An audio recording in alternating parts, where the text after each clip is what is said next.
It's the Slam Dunk. Okay, John Tamihere, I want to start with this. He's never far from the headlines and never far from controversy. I first crossed swords with him when he first came to Parliament 20 years ago. At the same time, he said he would not be taking a golden handshake or a large exit payment from his job at the Waipirata Trust back then. It's been his baby for a long time. So he said he wouldn't take a golden handshake from the Trust if he made it to Parliament. But sources within Waipirata Trust leaked to me his exit terms from the Trust once he became an MP. And sure enough, he pocketed an ex-gratia payment of $195,000. Wasn't going to take it, but took it. So much for not taking a golden handshake.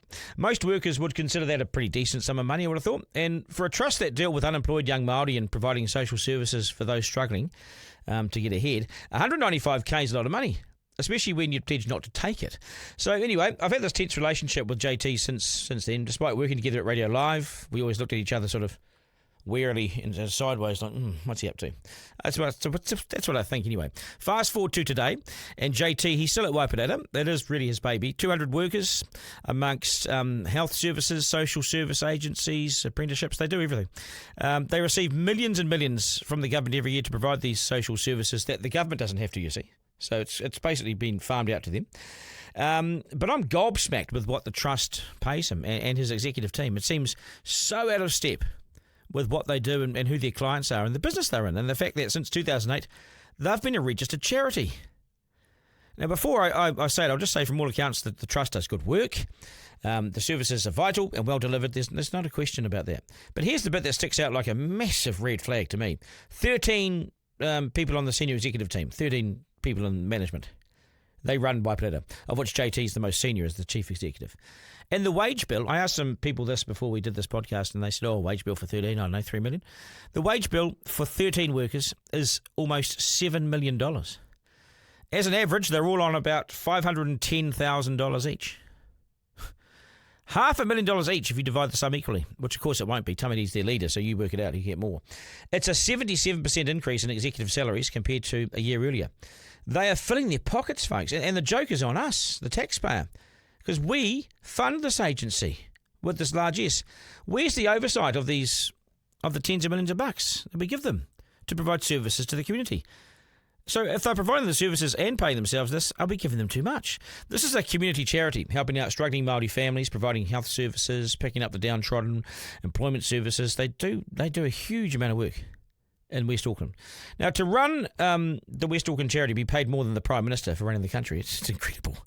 Wouldn't your radar go off immediately? I'm paying myself $500,000 to run a charity that looks after welfare and a welfare agency, and you're paid more than the Prime Minister of New Zealand. Anyone who questions it is labelled a racist by Tamihere or Māori bashing, and that's all too convenient from him. He always does that. But they make a rod for their own back by paying themselves so much. They could choose to fly under the radar, pay themselves half that, and then you wouldn't be in receipt of all this attention. They have to be upfront about it because it goes in their annual report. So that's how they've hung themselves, because they've had to report it. So we've had a look at it. What is the government doing about it? Is there going to be a wider review of whether the money's being spent wisely and it's going to the right places? Who makes the decisions on who gets paid? Now, this is Tamihere's fiefdom, and he's doing very well. Thank you very much. Clearly, the trustees have oversight of everything. There's 10 trustees, and they are paid $50,000 each. So are they making the decision? Who sets JT's pay, and who says that 13 staff can be paid almost $7 million? No agency in their right mind's doing this. No other charity in New Zealand's doing this. No other business is doing this. Surely this is something for the Auditor General. Now, Tamihere says, yep, he's the most investigated guy in the last 30, 35 years. That may be true. But at a time when the government is cutting costs and staff and cutting agencies, and more cuts are coming in this budget because they've said so, how can it be that Tamihere and his lot, there's 13 so-called executives of this charity, are paying themselves on average $500,000 each? 13 workers, $7 million. I mean, no business does that. It's so out of step with the times. It's not racist calling this out. It's nothing to do with race. I haven't mentioned race at all. This is about transparency. It's about accountability, and it's about greed and overinflated salaries, not fit for purpose, using public money. This is about governance. It's right to call this out. It's not about race at all. Whether it be Māori, Pākehā, green, red, white, yellow, orange, this isn't about race. This is about governance and the good use of taxpayers, wise use of taxpayers' money. Tamihere and his executive mates, they're filling their pockets with taxpayers' cash. There appears not much oversight. And we saw that when the same trust, loaned John Tamihere $385,000 for political activities associated with the Māori Party, a sum he's since paid back, to be honest. But is the government giving too much to this charity if they can afford to pay the largest salaries of any charity in New Zealand? The silence from the media is deafening. Grow some balls. Where are they? The government's not saying that much. But shouldn't the books be opened?